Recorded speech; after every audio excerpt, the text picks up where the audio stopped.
Good afternoon. Do I need this? No, I don't need it. So let me ask you, how many of you have been to China? Please raise your hand.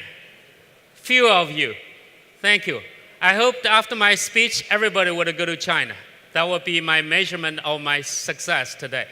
So before I start, let me quickly introduce myself. I'm the Chief Representative for Cheung Kong Graduate School of Business. We have developed the China Star program to help these startup companies from Europe to China. That's why they invite me to speak here. So could our audio video guys play a video to start with? Let's say China. China. China, China, China. China. China, China, China. China, China.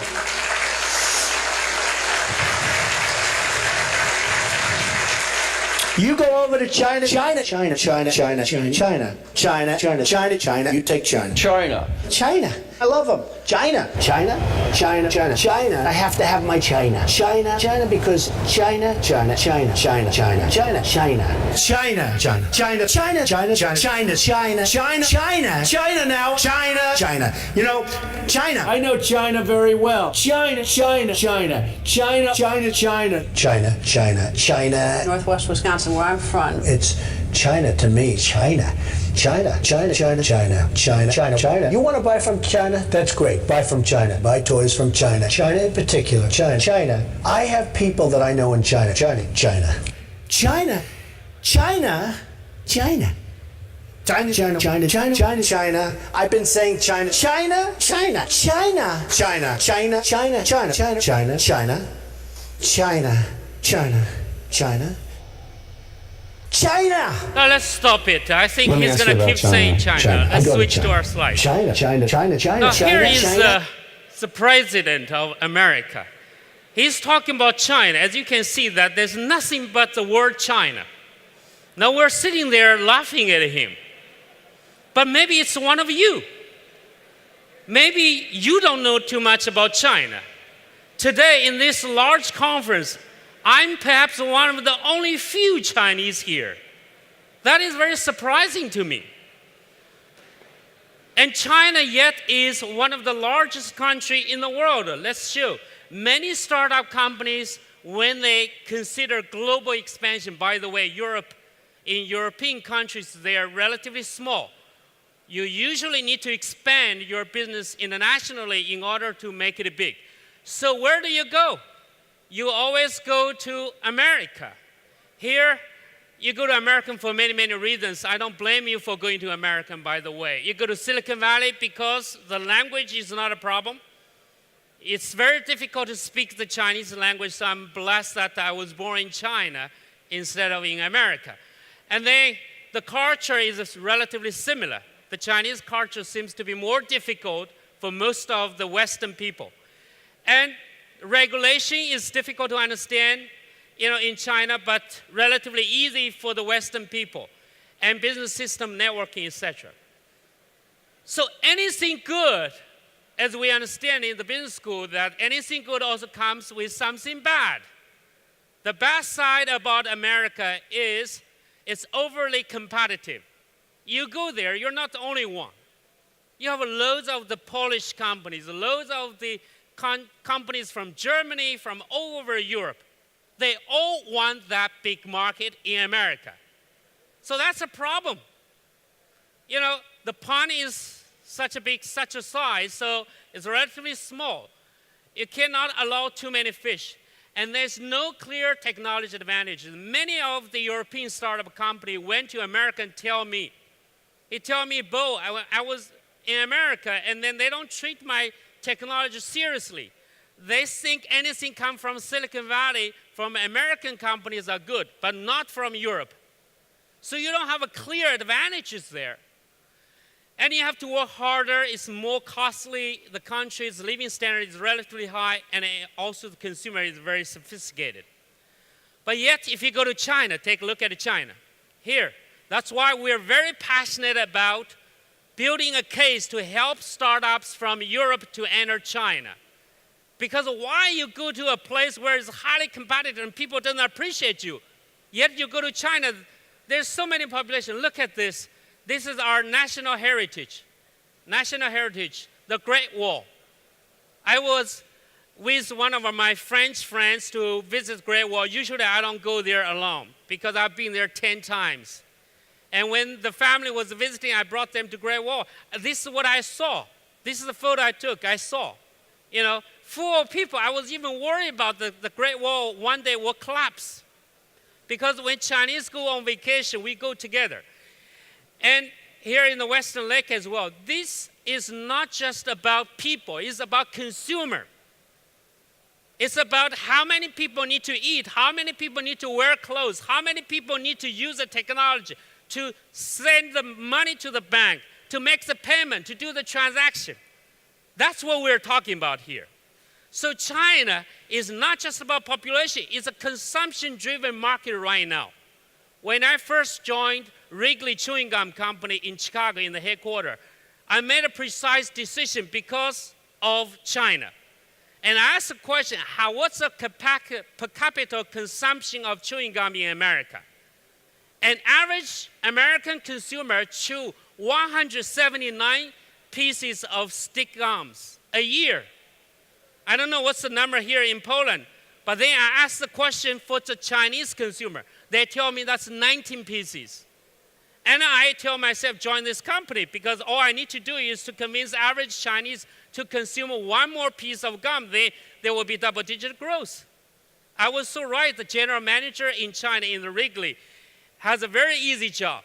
By November, he tells all the salespeople to go on vacation because we already achieved 25% of sales growth during the year. And if you do more, there's no more, no more incentives in terms of the bonuses. We have a factory in Poznan, so I've been to Poznan many times. So that's China. Many people argue that China may, now slow down a little bit. But look at this chart.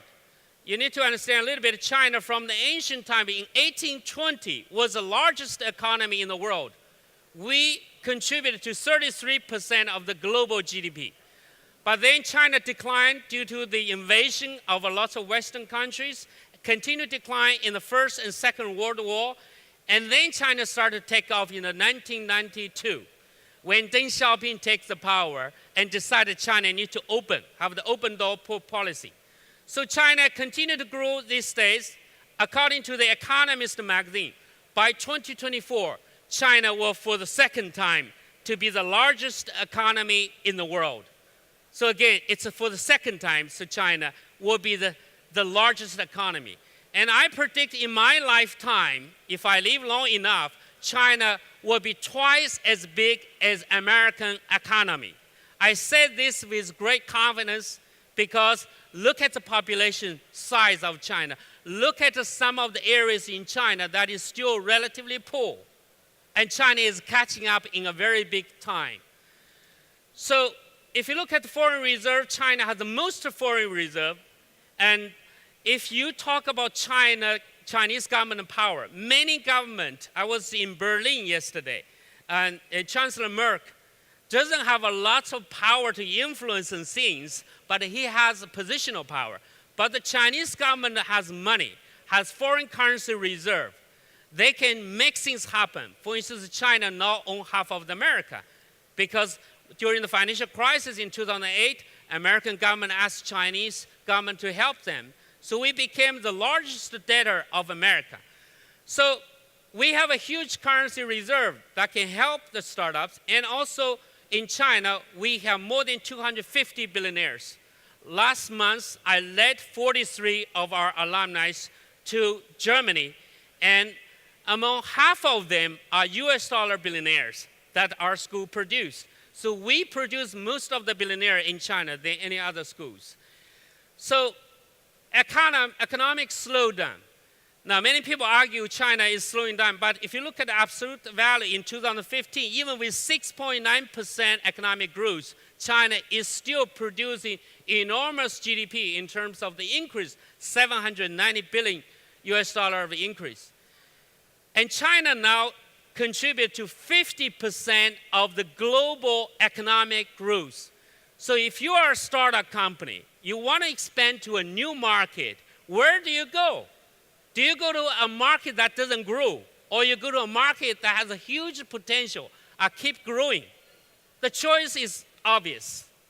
And RMB internationalization, due to time limit, I'm going to skip that. And China now is promoting One Belt, One Road initiative in Beijing. Now they're holding conference right now. Many countries decided to join, including America. At the beginning, America didn't want to do that, and they think that was a threat. But now every country is joining that. So One Belt, One Road is China's way of going out. So if you're a startup, you can come to talk to me afterwards how you can be part of this and really help you identify government funding and also create a big market for you as well. Made in China 2025, China used to be a country. We produce lots of cheap products. I live in France, and my daughter go to a French school. And often she come home to say that, Dad, my classmates are ridiculing me for the made in China cheap product. I tell her that China is changing because China are moving to more intelligent manufacturing. And this is the area as a startup you can work on to help China. Now here, there's more 10 key sectors that China has, including the environmental protection. For instance, if you've been to China, you know the air pollution in China is very, very bad. So if you're working in the clean tech area, environmental protection area, this is your great opportunity to help the country to have a clean air and clean water as well. Aerospace, high-speed train, and railway system, agricultural technology, power generation, all those areas are great areas for startups to consider when you expand to China. And China also have lots of mobile internet users.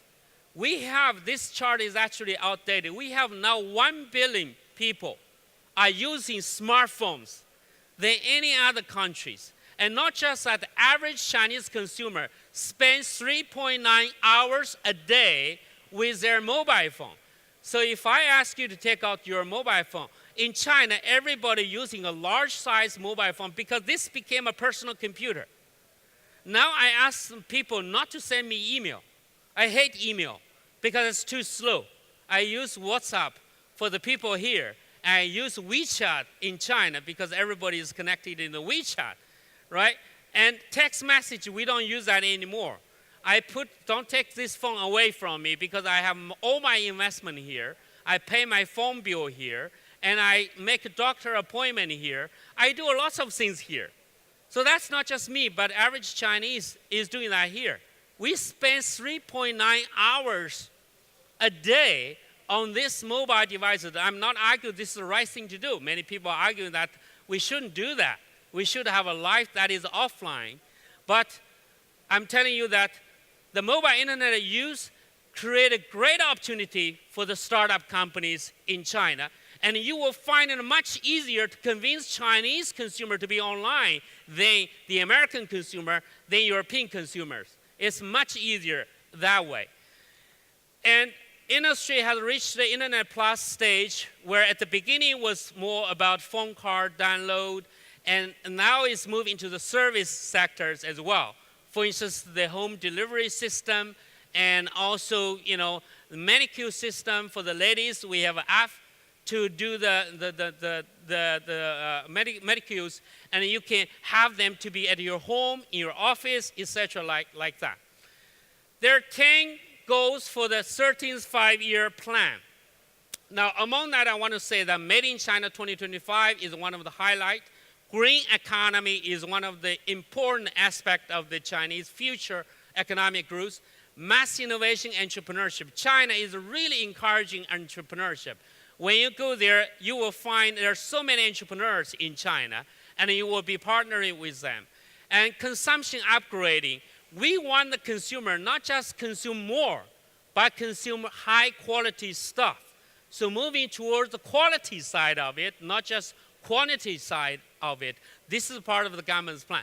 Now you have to understand, Chinese government is still using the plan economy. Government have lots of power. When government have money, they can make things happen. When you don't have money, then you can have propaganda and nobody listen to you. I will share with you some data to show you how Chinese government can powerfully change it. whatever putting here in the 13th five-year plan is going to happen. So it's not just a joke that, this is part of the government propaganda. This is not. It's not. We're not a North Korea where they say one thing and they never do it, right? And there are a few things about China's startup scene. 60% of the startups in the unicorn class are Chinese. This is astonishing. A year ago, this number is 25%. Now it's 60%. You can verify with TechCruncher, and you can verify this data. 60% of the startups in the unicorn class are Chinese. And Alibaba is the largest IPO. And Jack Ma, the founder and chairman of the Alibaba, is one of our students at CKGSP. Not just that, he hired one of our professors as his chief strategic officer. That professor now is a billionaire.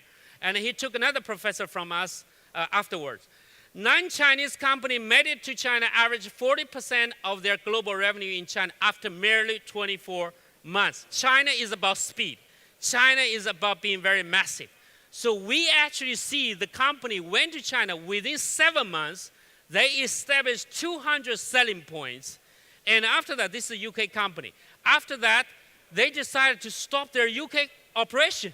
They said, why spend all the energy in UK, and if I can spend the same amount of the energy in China and make such a bigger profit?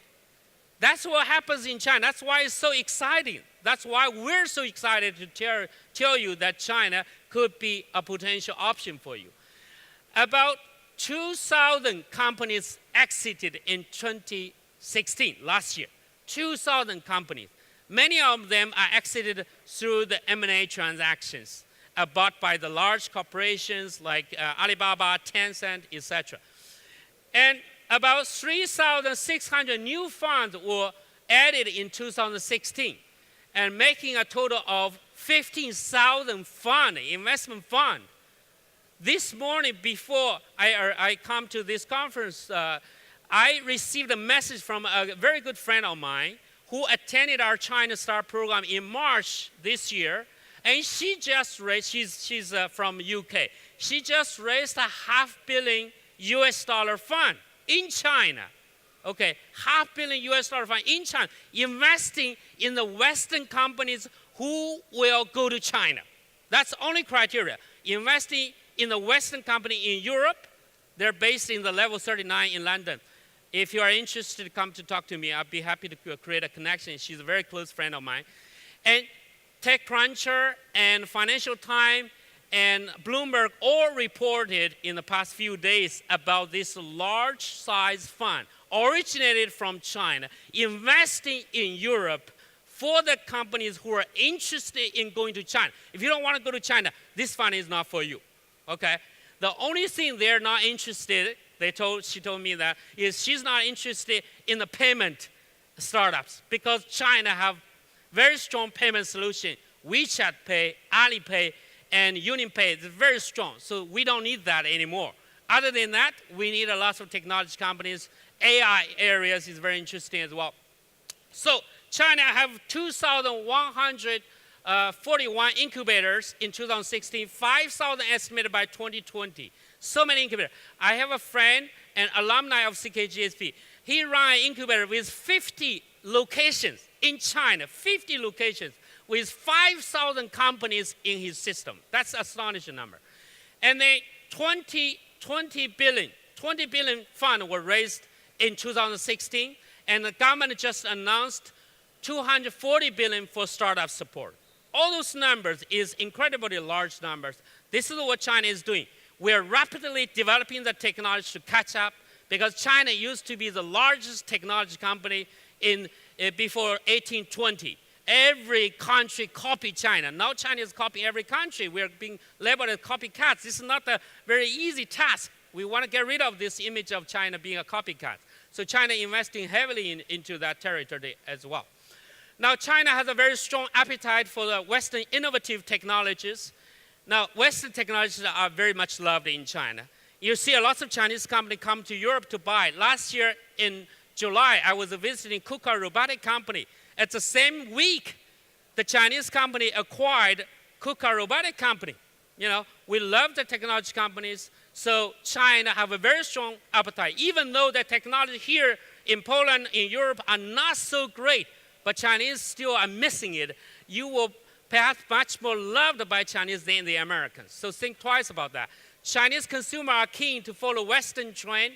We have Zara, we have H&M, Louis Vuitton all over the street in China. You go to China, it's everywhere. That shows that how Chinese are adaptive to the Western lifestyle, even including, Starbucks coffee. Starbucks coffee, when they enter China, people tell them that, well, Chinese drink tea. We don't drink coffee. But then they went there, it was a wide success. You see, the Chinese are very open-minded. They're very adaptive to the new way of living. And now in China, there is a survey, very funny. They did a survey, they find out that the people in China who drink coffee make, in average, more money than the people who drink tea. That's very surprising to see that. And LinkedIn made it in China. Siemens, the big time, GM, Shanghai GM is very. So I want to share with you quickly about the opportunity in China. What are the opportunities? AI is very interesting. Artificial intelligence. If you're in this area, Chinese love it. Valuation is very high. As long as you touch the word AI, the investor jumped the feet on you and they started to look at you seriously. And the valuation is much higher in China because the market is bigger. Your valuation in Europe is smaller because the market is small. So you go to China, the valuation is much bigger. And second is the fintech areas. We do a number of events in the fintech areas. Very interesting. We need a lot of things on the compliance, security, et cetera, et cetera. And blockchain, we are very weak in China. So if you're in blockchain technologies, you will be loved in China. And O2O, we still need a lot of O2O, new ideas in that space. It's very active in China right now. Healthcare is one of the areas we're very weak. Right now, China doesn't have a new drug that has been launched, has been patented globally. So we do a lot of generics. We don't have new drugs. So if you have new drugs, you have a good healthcare, medical device, you will be loved in China. And agricultural technology, we are a very big agricultural country. We need a lot of technology in that areas as well. And smart city is something that we're really promoting. We got a lot of people in the city, so we need to manage the city well. And green technology I mentioned, education, material technologies that is very much liked in China. So if you are in those areas, the Chinese love you. Now, many people say that I don't speak Chinese. How about IP right protection? Now I tell you, many people made it in China doesn't speak Chinese. I met a lot of successful entrepreneurs. Language is never a problem, okay? The problem is your mentality. It's not a language. IP rights, I can tell you, if you don't want to go to China because of the IP protection, even here, Chinese can copy you here and come to your territory. You're losing both the market and losing your technology. So if you go to China, work with the Chinese, okay, you can have your technology, okay, reside in China. It's more of a using technology to exchange for the market. That's the concept, right? So there are also lots of IP attorney in China already, a lot of Western IP attorney in China. They must be doing very good. The country are enormously focused on that. Okay, I think my time is up. If you have further questions, we have about 3 minutes to talk about that. By the way, this is our program, and it's a great program, and I hope you can join us. Thank you very much. Thank you.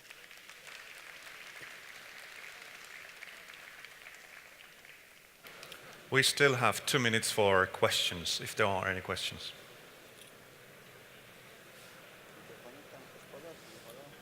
Microphone? Yes.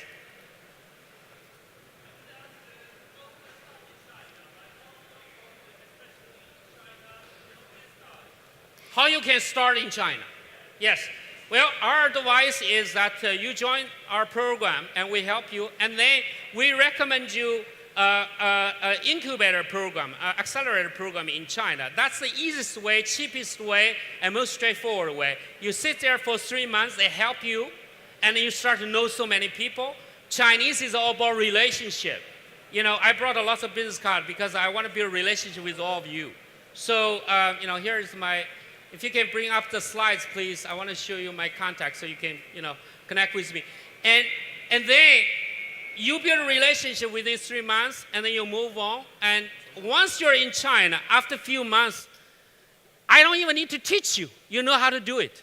You know how to do it. That's Chinese. Even you don't find Chinese, they come to find you. Okay? Yes, please. I got a question. Is it better to enter the Chinese market through Taiwan, or is it better to make it the wholly foreign-owned enterprise? Yeah, go direct. Go direct. In the past, they do that. I was recently visiting Hong Kong, Singapore, Taiwan, and in the past, people do that because China was not quite open. There are lots of limitations. But now, since the situation changed, you go to Singapore. International school in Singapore was very good. Now people are leaving. Before, you have to line up waiting for a few years for your kids to be in the international school. Why? Because all those expats went back. We don't need that anymore. We don't need an Asia-Pacific sort of hub in order to land to China. So just go straight, go straight. Be happy to talk more about that. Any other questions? Okay, thank you very much again. And well, if you can bring up my contact so people can have it. Yeah. Hopefully. Yeah. All right. Thank you very much, Thank sir. you. Yeah. All right. Okay.